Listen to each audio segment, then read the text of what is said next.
وَإِذْ قِيلَ لَهُمُ اسْكُنُوا هَٰذِهِ الْقَرْيَةَ وَكُلُوا مِنْهَا حَيْثُ شِئْتُمْ وَقُولُوا حِطَّةٌ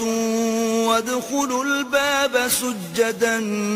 نَّغْفِرْ لَكُمْ خَطِيئَاتِكُمْ سَنَزِيدُ الْمُحْسِنِينَ۔ اور یاد کرو جب ان سے کہا گیا کہ اس شہر میں سکونت اختیار کر لو اور اس میں جہاں سے جی چاہے کھانا پینا،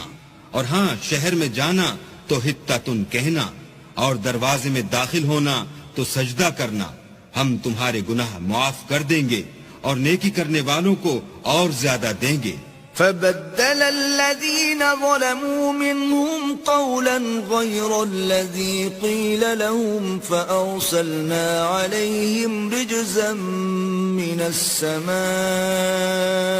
بما كانوا يظلمون۔ مگر جو ان میں ظالم تھے انہوں نے اس لفظ کو جس کا ان کو حکم دیا گیا تھا بدل کر اس کی جگہ اور لفظ کہنا شروع کیا، تو ہم نے ان پر آسمان سے عذاب بھیجا اس لیے کہ ظلم کرتے تھے۔